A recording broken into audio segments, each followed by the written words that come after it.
Good morning, good afternoon, and good evening to everyone joining us from all around the world. Welcome to another episode of Let's Talk Energy with Saikat. Today we are going offshore. And when we talk about offshore winds, it is very easy to focus on what exactly we see, right? The turbines, the blades, the enormous projects, and the gigawatts. But I'm increasingly interested in everything what we cannot see. Because behind every offshore wind turbines, there is much bigger system, the finances, the parts, the ports, what are the grids, what are the supply chain over there. There are permits that we also not talk about too much. There are workforce, the workers, the communities, and there are governments trying to make all those pieces come together and move at the same time. So today's conversation isn't really about turbines. It's about delivery because we know offshore wind works.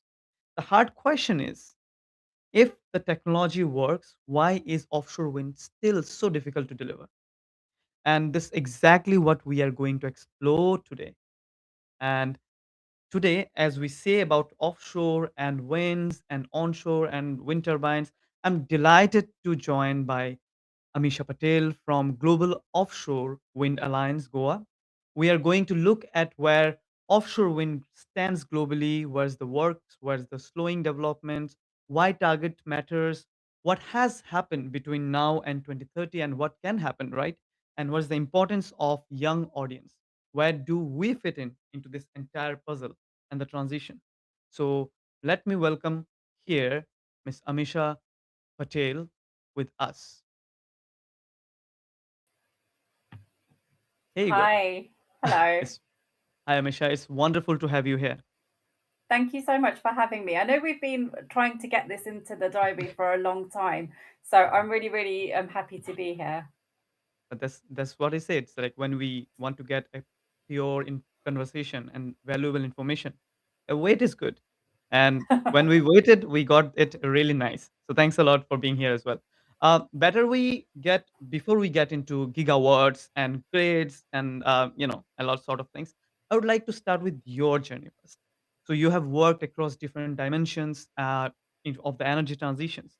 Looking back across your career trajectory, there is surprise that most about how interconnected this entire the words, the policies, the technologies, and everything to be.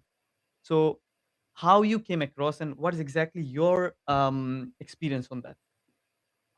Yeah, oh gosh, you're taking me back here now. But I mean, well, first of all, I'll start off by saying I did not plan a career in energy or diplomacy or offshore wind.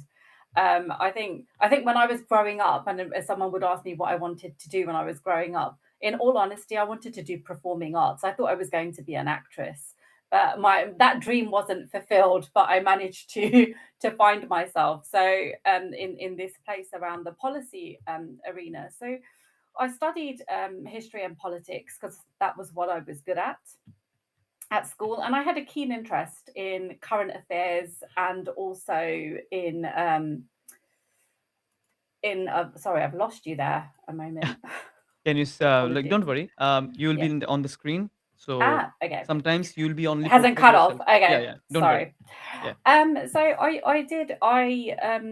I kind of honed into what I was interested in terms of current affairs, and after graduating, I joined the civil service fast track with the UK government, and was really really fortunate in being placed in India at the British High Commission, working on policy and public affairs. And that's really kind of where my interest peaked in the environmental policy space, because there was a lot of work happening between the UK and India on water resource management. Back then, also on the nuclear strategy as well for nuclear power and various aspects. And that's where that sort of that interest developed to take it we jump forward a few years. When I came back to the UK, then I wanted to hone into that interest a bit more and started studying environmental policy and legislation, and things really took off from there. So I think around 2010 in the UK, with we saw the Stern Review, we saw quite a lot of serious talk Hmm. around climate targets and what that meant moving forwards, and that sort of that conversation around the energy transition and decarbonisation had really started to emerge. So that's really where I started to seek opportunities to Hmm. really influence this agenda. And then gradually that became a bit more of an international focus as our targets and our energy transition discussions have become, like you say, more connected to a global effort as well. So beyond the borders, beyond national plans, how we Correct. can deliver this a bit more collectively. And I've specialised in offshore wind. It's a great area of interest for me. I was very passionate about the technology, and also with UK leadership very early Mhm. on in this space as well. It seemed like a natural fit. So it wasn't organic. There was a little bit of chance, but I took the opportunity to then really hone into that interest. That's fascinating to know as well. And we also have one actress is called Amisha Patel. You know that I from India, knew you were going to say that, and this is not the first time I've heard that. I'm not going to give my opinion on her because I don't know what the audience opinion is. Uh-huh. But there were some good films there, some not Yeah. some great choices. But Yes. maybe then I wasn't meant to be the actress. I get this is my calling. So No, imagine if you are in the industry right now, it would be difficult to get you here. So yeah, oh, yeah, we are happy. So yeah, because sometimes I think some the young professionals also like struggling with this. The what would be the professional trajectory, putting energy, finance, climate, and everything into separate boxes. But once you actually start working in the transition, it's actually a similar box. The boxes disappears, and then you see okay, they are not in silos. Actually, they works in the horizontal manner as well. Yeah, there's a lot more. I think we have to look at it. I mean, I think we're looking at the beginning of my career was about 25 years ago, and we're in a different space now. There's more serious conversations about the transition. There's more opportunities. There's more private sector investment. There's more need for policy mechanisms, and for that, we need increasing talent coming into the sector to help Hmm. us drive not only the strategic thinking about it, but also the active delivery of it. So there's a lot more opportunity. There's a lot more awareness about this. Hmm. I'm not saying that we've got everything solved, Correct. but it's definitely an area where there's only going to be growth in opportunity, and I think that's the real shift. Really, we can have the answers or a roadmap developed, but we Hmm. really need the people to deliver it, and with that, that will come the generations of the future, those that are in education now, those that are in training now, because it's Hmm. not only education that leads to the Correct. opportunities. There's a lot more awareness around what we need. And I think there's still a lot of innovation in that thinking around skills as well. So I only see opportunities for growth and opportunities in expansion of the type of roles that we need for the sector. And that's not only for offshore wind, that's for the energy sector widely. Yeah, no, that's true. As you said, workforce and the awareness, right? So when we get straight into perhaps the central question of today's episode, we know that how electricity has been generated by offshore winds. We have demonstrated the technologies, of course. We have built projects at enormous scales. So the entire question would be if the technology works, why is offshore wind still so difficult to deliver? I think it's an interesting question, and I guess it's how we interpret that Hmm. question, right? So I think you've said it there as well. The technology delivers; it's proven. We know it works. We've got, I think, globally now, according to the Global Wind Energy Council, Hmm. it's 93 gigawatts that we have in deployment. So we know what we're doing. But I think I'd shape this more as a challenge. And what that is today is it's less about whether we can build offshore wind, but it's much more about whether the system around it is Hmm. ready to deliver at scale. So we need a lot more capacity to meet the transition, to meet increasing electricity demand, and to do this affordably as well, to put us on that trajectory for sustainable development and to meet our climate targets. But we need to get a lot of pieces in Hmm. place and coordinated to drive that effort forwards, and also at the pace that we need that delivery to happen. And I think that's where the challenge is, not necessarily the difficulty, but Correct. that's where the challenge is, and that's what we've got to work together to resolve. Definitely. Like, I think that's an important distinction right now that you made, because when public hears energy innovation, we naturally thinks about the technological challenges and must be a difficult part. But sometimes the technology can be ready before the system around the technology is ready. So this is where the main crux of the discussions also happens. Yeah. Let's give an offshore wind a global health check, maybe kind of Mhm. like so, because headline can be confusing. One day offshore wind is blooming, the next day offshore wind faces major challenges. We always see that, right? And let's unpack what's actually happening. So I have few questions, but I'll go one by one first. So Okay, what? sure. Yeah. So how has the global offshore wind landscape changed over the period of time, according to you? Well, I think first of all, it's just to acknowledge that the offshore wind is capital intensive. So these are large Hmm. infrastructure projects that we're working on. It requires seabed permitting, grids, Correct. port infrastructure, vessels, supply chain, all of that, right? Hmm. And communities to be on board and to be engaged and to accept for it to all move in a coordinated way. So over the last decade, if we look at the strides that the sector has made, we've really had a lot. We've made a lot of progress in driving down the cost of the technology. Correct. So I think recent analysis from IRENA shows that global weighted average cost of offshore wind electricity Hmm. fell by around 62% between 2010 and 2024 alone. So that's significant. We've shown that we can deliver cost competitively. But in the last couple of years, we've also faced a lot of geopolitical challenges. So, taking your stock take into your question around the stock take for the into account, there's been pressures like inflation that we've seen. We've seen higher interest rates. We've seen supply chain pressures. Not only on the backdrop of the UK, Ukraine, Russia, but before that we had COVID as well, which brought macroeconomic Which was massive. challenges. Yeah. So that's really, really altered the economics of the projects, and that's why we've seen in a lot of the markets, those which we can call mature, which have gigawatts deployed existing, and those that are emerging that have targets in place, which have then gone on to delay auctions, having to really think about recollaborating their auctions, really having to think about how we perhaps index link support to make sure that some of these pressures can be Mhm. alleviated and that investment can drive forwards. Alteration to support mechanisms and support rates around this as well Correct. to make sure that the projects are bankable, basically. So I think that's kind of what we've seen. It's really been a sort of an increasing delivery and coordination challenge, but the industry continues to bounce back and adapt to this. So we've really seen in the UK Mhm. a revision to their auction mechanism, and now a commitment to a pipeline of auctions moving forwards and ambitious targets. We've seen a very successful auction in Denmark as well, after taking learnings from a not so successful auction.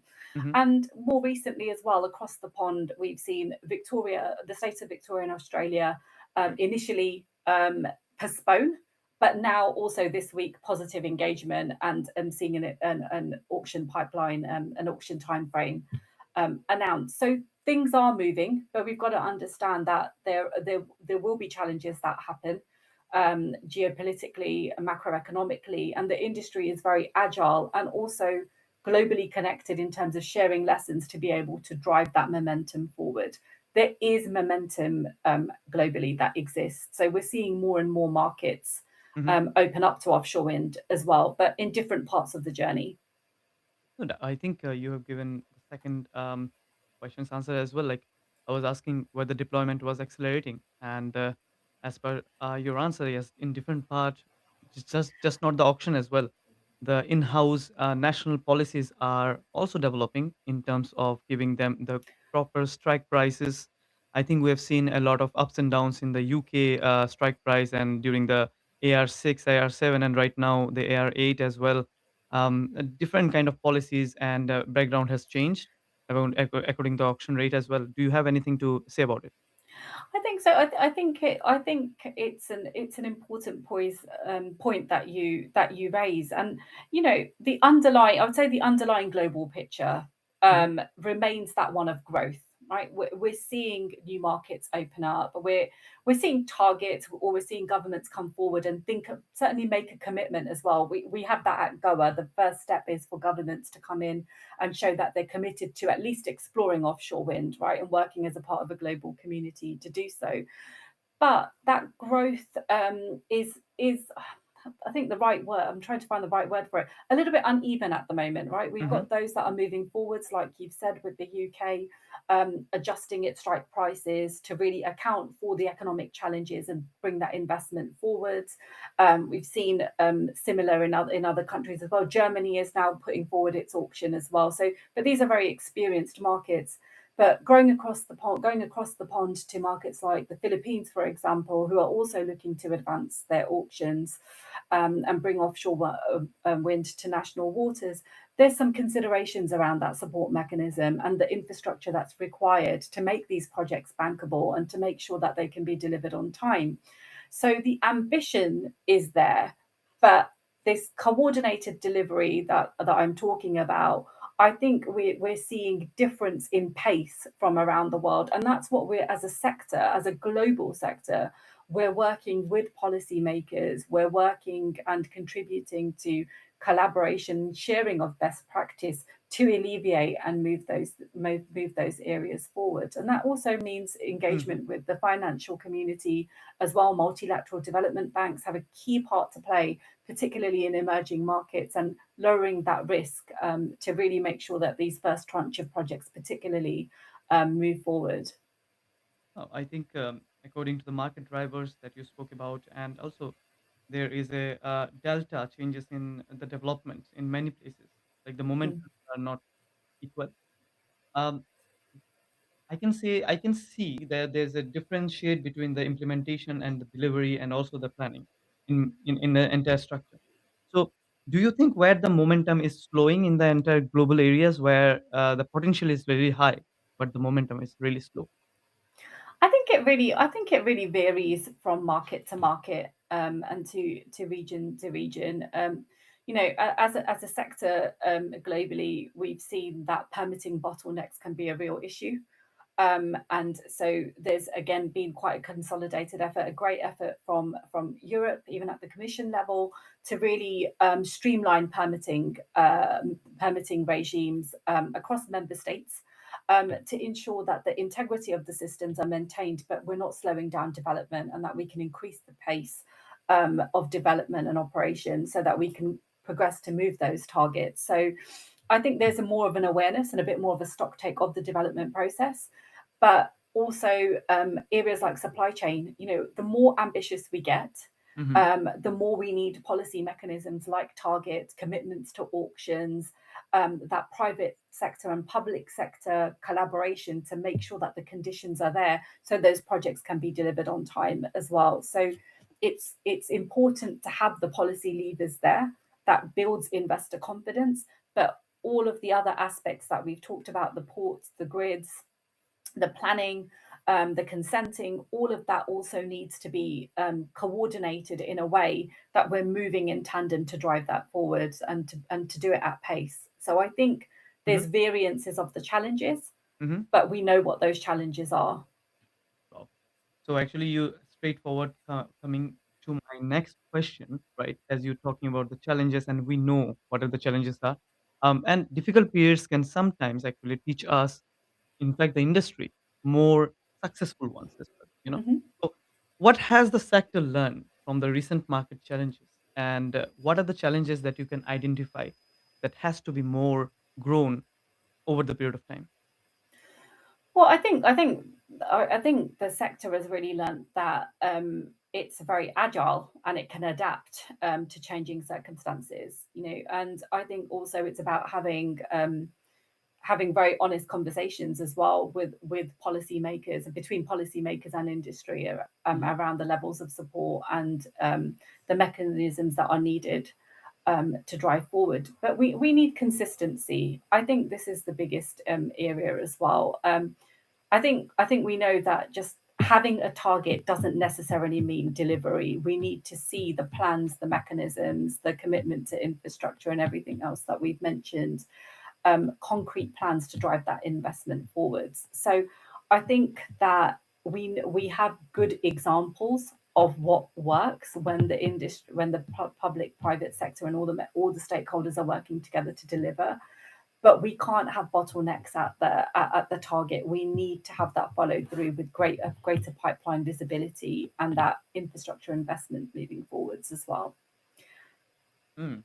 Because you talked about the investments, you talked about technology, finances, regulation.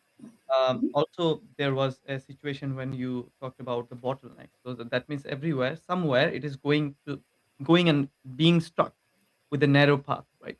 So, according to the biggest diagnosis that we do right now, what would be the biggest barrier? Is it the technology or finance, regulations, or infrastructure, as per your I side? think I think it's quite. I think one that I will emphasise is supply chain.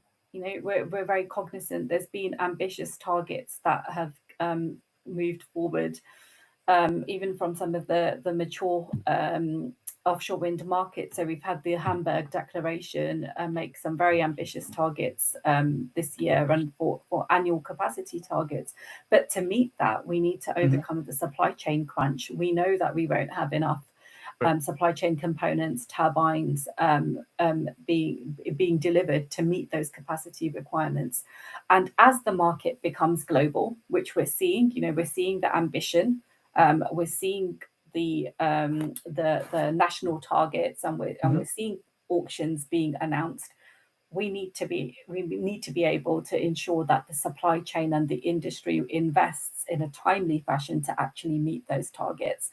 And I think from our perspective and the work that we've been doing collectively with our ecosystem and our stakeholders is around how we collaborate regionally to deliver these projects as well. So we're seeing greater Mhm. coordination in the North Sea and amongst European markets. We are starting to see, and this is something that we're actively working on, more regional cooperation around Asia as well, APAC in particular, and then also in LATAM as well, with ambition in Colombia and Brazil and potentially Chile and Mexico moving forwards as well. Yes. We're going to have to think around how we deliver this collectively, you know, whilst also bringing in the socioeconomic benefits that offshore Mhm. wind unlocks for communities within markets. We also need to be realistic about playing to our strengths and how we can leverage each other, our neighbours, our neighbouring countries, and regional blocks to really deliver that ambition moving forward. So I think that's a huge sort of challenge Mhm. that the sector is facing in the short to well, in the medium to longer term in particular, as we bring the ambition forwards. No, you talked about quite the right thing, just saying that few of the projects that we are also looking for my company, we're also looking like few projects in Batam and other areas which are the like global south you can say. But Mhm. yes, most of the time we face with sending the kits from here, supply chain, getting all the materials on the right place. Also, eventually, if you see if the supply chain is not properly managed, the overall project cost increases, right? Yes. And this is also a situation for global north. I can understand that we have some kind of contingency plans all the time, or maybe you can say a ballpark number that we have this much a percentage of cost that can go up and down as a miscellaneous. But for global south, sometimes it can be very tricky because the projects are like having a specific amount of money or budget, you can say, and if it goes away within a framework, like if it's going out of the frame, then it can be tricky as well, and which can eventually stuck to the QA and QC of the projects sometimes, because we need that, okay, offshore has to go through proper DNV level certifications, policy certifications, and they have proper quality assessments as well, which we don't want to get in trouble. So yeah, you're quite right in exactly specific pinpoint right now. It is right, and it's really interesting to hear you talk so technically about some of these challenges as well. I'm by no means a technical expert, but I think this is where we're seeing the value of sort of foreign direct investment and foreign players coming in to some of Hmm. the emerging markets and really forming partnerships to deliver these first tranche of projects as well. And taking that as learnings over is going to be very, very critical to the delivery as well, and building that confidence in Mm. markets. So I think we're seeing that a lot in the next tranche of markets which are moving, and we really see a lot of that growth in APAC. We believe that most of the growth Hmm. sort of outside of Europe will now look to APAC, and of course we've got China as the leading market Correct. globally. So we mean sort of like outside of China as well, the Philippines, Vietnam, South Korea, Japan, all really looking at offshore wind as an integral part of their energy transition, and also with the electrification agenda moving forwards as well. No, amazing. Yeah, definitely. Apart when we are talking about all the aspects and the options, why not to include our viewers? We have more than 500 viewers. I can see 600 sometime, 500 sometime, but at least we have a good number of viewers. So let's ask everyone watching. Yeah, assume you are a policymaker now, and you have an offshore wind project ready to go, and but you can solve only one bottleneck tomorrow. Which one you are choosing? Is it finance? Is it permitting? Is it grid? Or is it supply chain? Right? This feels like a rapid fire round. I've come across this before. Oh, and I'm only allowed to pick one. And yes, Amisha, I afraid being a guest doesn't get you a diplomatic immunity. So It you does. have to choose one, right? You have to solve Wow. one as Okay, well. one. Okay, can you repeat the options for me again? The options are finance, permitting, grid, and supply chain.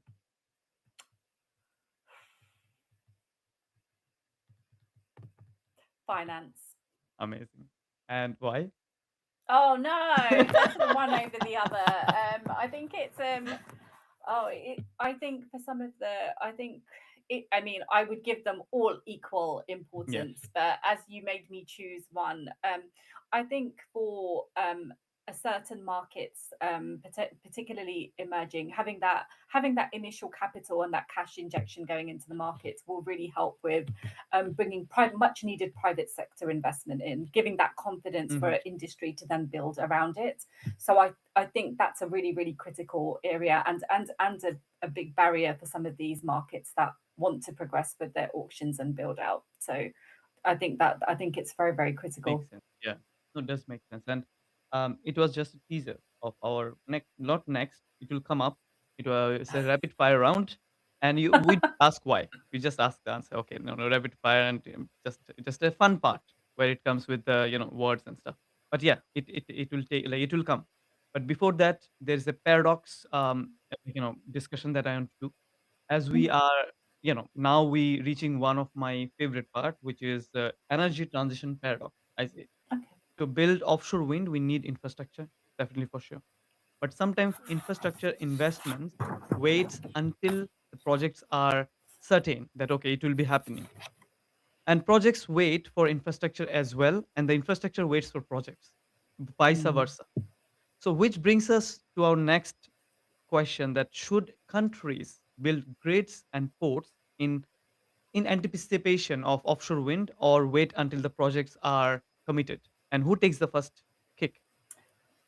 Yeah, I mean it's a tricky question, but I think that some anticipatory investment is unavoidable if we're going to drive things forwards. Mhm. So if governments wait until every project is fully committed before investing in grids or ports or infrastructure, then it will almost inevitably be too late, right? So I think this is where that strong collaboration between Right. the public and private sector is so important, so critical. It needs very much to work together. Again, like some of the work that the industry's been doing, GWEC, who I mentioned, Mm. explicitly calling for offshore wind grid storage and ports to be treated as critical infrastructure, national infrastructure. and really supported by anticipatory grid investment aligned with auction pipelines. Mhm. And where we see that happen, we see greater success as well. Correct. So we've seen that in parts of Europe as well. It needs to. We don't want to be in a position where we have projects moving forwards and Mhm. then there's no grid connection, and vice versa as well. So moving in tandem, and we learned the lesson. I'll refer back to the UK. We learned the lesson the hard way with stranded assets many years back as well. True. So this True. still requires a lot of coordinated planning, not only in the UK, but also in Germany. We've seen this as an issue as well, and we've seen different approaches around this. Like the Netherlands do a lot of coordinated planning to Correct. make sure Mhm. that this works in tandem. So we've got some really good lessons from existing markets to take over to the emerging in this area. No, quite true. I think right now, if you see, this is where the offshore wind becomes much bigger than just offshore wind. So we are suddenly talking about national infrastructure planning, investments, long-term industry strategies, where it comes to entire changes. So it's not just wind; it's the project. Right now, let's move from infrastructure to geopolitics, which is my one of my favorite. Right. For years, renewable energy was primarily framed through climate, Mhm. decarbonizations, emissions, Paris Agreement targets. But Mhm. energy security has fundamentally changed the entire conversation, as you saw, like within few years and few months as well. I can say whatever happened. So has offshore wind moved from being primarily climate policy to becoming energy security policy? I wouldn't say it's moved. I think that's always been the case. But how we communicate around it, how we shape this, how we have our conversations, and the understanding of its contribution, perhaps more so, right? These conditions have really spotlighted the integral part that offshore wind, being a very scalable technology with high capacity factors, can actually contribute. How much that actually contributes to energy security. So I think it's increasingly both that are important, and recent crises have reminded us and governments of the economic cost of dependence and fossil fuel price imported volatility of fossil fuels, right? Importing those. So you're seeing a lot of national strategies really look at how you alleviate that risk moving forwards, and having homegrown national energy which also brings with it economic growth opportunities as well. That infrastructure, that job creation, that revitalization of coastal communities. I think that is now being seen in a different way as well. So I think it's both, but like that framing is a lot more different, and it's a different type of conversation. I think you're right. Like it's a different type of conversation that we're Correct. having. Even you've been at COP as well last year. The year before we were really talking about decarbonisation Correct. targets, also the transition away from fossil fuels, which was the focus very much last year. This year, we're looking at electrification, increasing demand, and how we're going to meet that. And 35 a by very 35. common, Mm. yeah, exactly, a very common thread around that is around this energy independence and how we generate electricity at large scale to meet that demand. So I think offshore wind, certainly for us, is integral to that conversation. But if I answer this very honestly, we've got a very long way to go for that to be seen by decision makers outside of the usual suspects who are already backing the technology to say that this needs to be a part of your mix. And we're not saying that it's the silver bullet, but where Mhm. offshore wind makes sense, Mhm. it should be deployed, and that's very much the mandate that we're bringing to the table. Wow. I think that's an important shift because suddenly the value of megawatts isn't measured only in avoided emissions. Yeah, You know, and also yeah. we are asking right now how resilient is the system? How does our energy comes from? How exposed are we from the external shocks? And how much domestic capabilities and capacities do we have built in? So those are Mm. all the questions that we always ask right now. And now I'm going to defend something that climate and energy people sometimes love criticizing, which are targets, right? So we often Right. hear that we don't need another target. We don't need implementation. Sorry, we don't. We need implementation. Fair enough, but without a decision, destination, or implementation, We don't have the proper, you can say, pathways which can necessarily know where we have to go, right? So let me put the question directly to you: why are targets important? I think, you and are in agreement around targets, and for us as the Global Offshore Wind Alliance, targets is what we see. But I Hmm. think again, it's the understanding around how targets are in place, right? So they're not just political statements. And it's very important that policymakers and governments follow through with action beyond the target. So to sustain the credibility, right? We understand where the criticism Yes. is coming from because we have seen a deviation from when a target is, or just progress being too slow, right? So I would say that they're not simply political statements, and done properly, they are important investment signals, and they're much needed to build that investor confidence. You see a target and you see that followed through by robust national plans of delivery. You see investment coming through, you see successful bids in auctions, you see the costs coming down, and you see, and most importantly, an investment in the supply chain where the jobs and the socioeconomic benefits then come through, like Hmm. we've seen in some of the mature markets. So I think that they're an integral signal, investment signal, and that's why we seek and encourage targets from governments. We don't always have a federal or national government target in place. True. You've True. seen Brazil and you've seen Australia being two examples where a commitment to offshore wind and support at that central level is there, but you've actually seen the power of subnational governments move forwards with their plans as well. So Hmm. the state of Victoria has a target, and Hmm. we've seen 2 gigawatts looking to be built out now and commissioned by I think 2032 or 2034, which is great news for the sector as well, opening up. So that's a really big win. But so I think, it's also, it doesn't always have to be at that central level, but empowerment of subnational governments have a key role to play here as well. No, I think there's a distinction. I would really like to say to our audience, just to remember from your answer, that targets and delivery are not just competitors. They always, side by side. And credible targets can create a proper signal as well, whatever we discussed right now. So right now we are moving ahead to become truly a global wind project, king, or you can say like a thing kind of. But now comes perhaps the climate justice dimension from our Mhm. conversation, right? So when we look at many emerging clean technologies, developments and deployment of those beings are can remain centralized sometimes.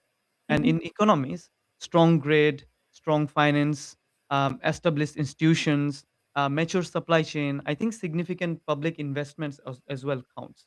But climate change obviously doesn't recognize those economic boundaries, right?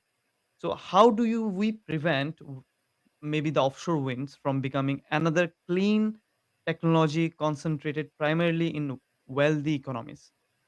Because we also talking about the global south as well, and Yes, just not global absolutely. south, the emerging, for example, the SIDs, the islands, It's fine, yeah.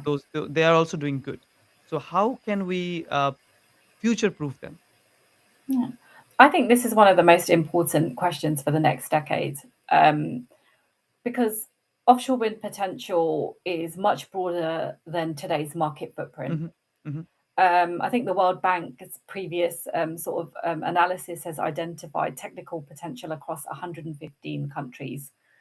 And our own analysis last year showed that only 27 have currently have national targets. That might have grown a little bit more in the last 12 months, but that's broadly where we're at. So I don't think the answer can simply be to export mature market models into emerging economies. I think we really need to support new markets across the whole enabling environment. So, looking at resource assessments, marine planning, regulation, grid planning, auction design, finance, workforce development, everything that we've talked about how we can take some lessons from existing experience overseas, but also very much taking an understanding of the local conditions as well. So there is no blueprint, but there is a lot of best practice that we can take over, so that some of those lessons can be leapfrogs and we can Hmm. accelerate, because we know Right. that time is of the Yeah. essence here as well. So international cooperation, I think, should reduce the cost of learning. I think that's going to be very, very critical, and exactly what you Right. say around the sort of the just aspect of this transition and the role that offshore wind has to play in this. And sort of countries entering the offshore wind market today should not have to repeat every single mistake that has been made in the first generation of markets. So, we've talked a little bit about MDBs and development finance institutions. They have a very, very important role to play in Hmm. taking risks that commercial finance simply cannot take on or initially absorb, particularly in the current market as well. So there's critical learnings there that we need to take to make sure that this opportunity is fair to these markets. But it's very important that we move along here, because we need these gigawatts to come into the markets. True. We need the just transition isn't just about us giving technologies there. We want to. It's like we're going back to the very beginning of our conversation about career, right, and opportunities. We also want to make sure that not just offshore wind, but this whole Hmm. transition also has hope and opportunities for the future generations to come. that I that think, yeah. that's essentially the critical point here, right? This is what we want to create.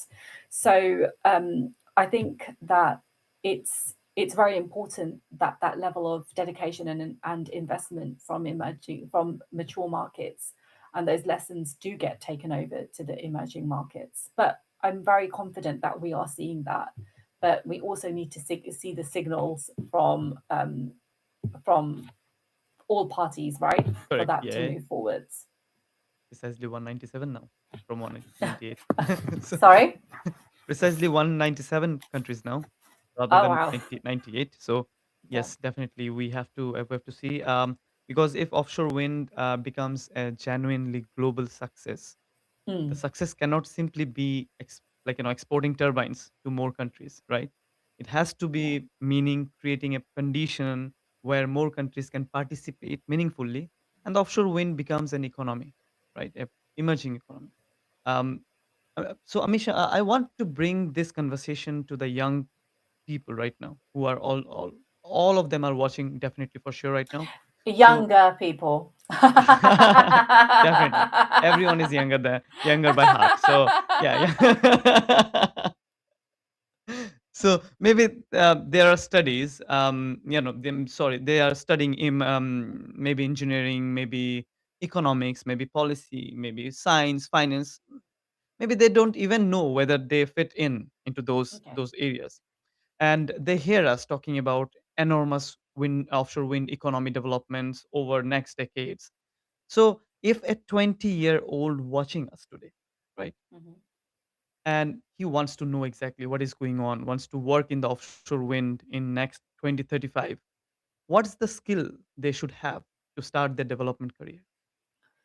Well, I think uh, I don't think there's a simple pathway. So I think there's, first of all, I'll say that there's lots of opportunities in different aspects of offshore wind development. So I think a lot of people might come in and think, what skills do I need to actually install a turbine in the sea, right? Do I need to be an engineer? Hmm. Do I need to be, a technical expert there? Of course, the STEM skills are very, very important. The science, engineering, technology, mathematics.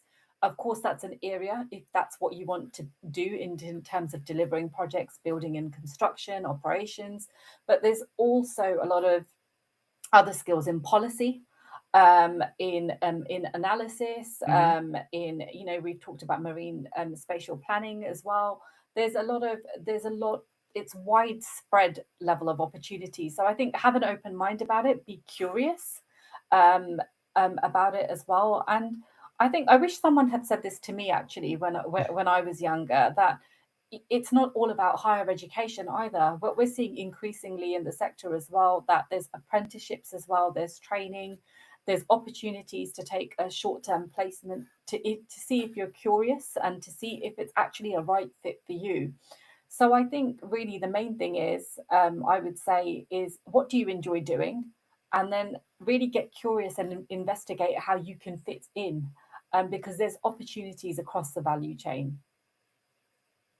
No, I think for the youngsters and the upcoming leaders. I think I say them the leaders of now, not leaders of tomorrow.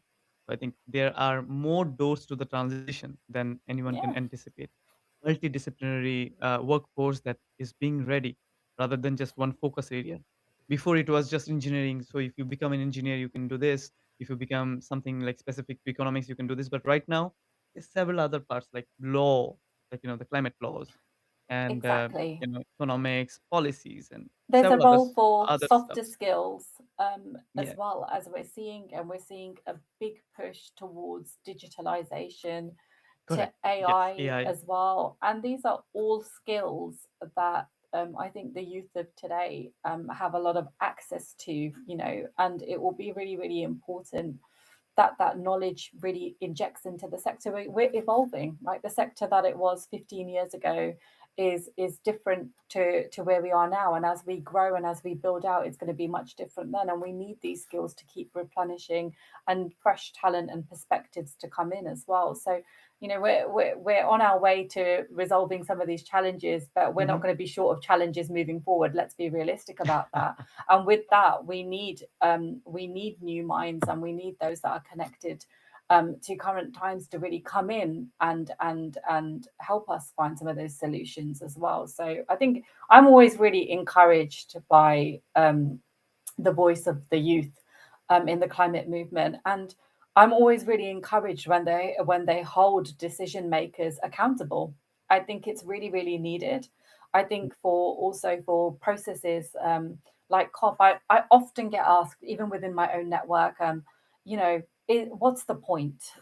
Does it make a difference? And it's really great that we get challenged in this way. Hold us accountable, because that's what's going to make our decisions more meaningful moving forwards as well. Oh, I think definitely. We are doing our best.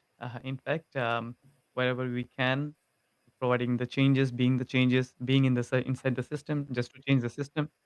And I think getting support from leaders like you, it boosts our all the motivations, and we try to do whatever we can just for not today, tomorrow, but also the future, upcoming generations as well. Right now, as you talked about, the upcoming years and the future as well. So what needs to change between now and 2030 for us to look, back and say, okay, this was the period when offshore wind truly become global. I think we need to move. I think this is a really, the answer is that we need to move from targets Hmm. to Delivery. accelerated plans and action. And we talk about this, right? It's all about implementation. We know the scale of the challenge. We know what we're up against in terms of timescales, but we need to see that action really moving through, and that sense of urgency to really be checked in. And I don't think that's a challenge that is isolated to the offshore wind sector. I think it is applies to the transition overall. Credible plans driving forwards, and also collective the importance of collective action as well. This can't be done in tandem. And I know I've talked a lot about public private sector, but I really mean wider stakeholders as well. Key role for, like I said, MDBs, financial institutions, research institutions, and of course civil society as well. And again, that's why processes like the COP talks, like the stakeholder engagement that we have, it brings that diverse voices that we really need to find the solutions and to drive that momentum forward into actual delivery. Perfect. So right now, I think, Misha, we have made you solve the most of offshore wind industry's problem in 40 minutes. That's for sure. Right? I really wish that was the what was the case. I've just had an opportunity to share my humble, opinion, which I'm really, really grateful for. So thank you so much for having me. No, I think we are moving to the fun section now.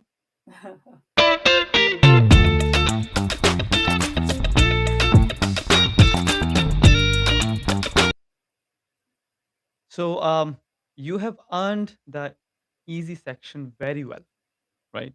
Right now, first instinct, short answer from your side.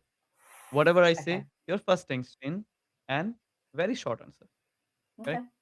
So the first is target or delivery, Delivery. grid or generation,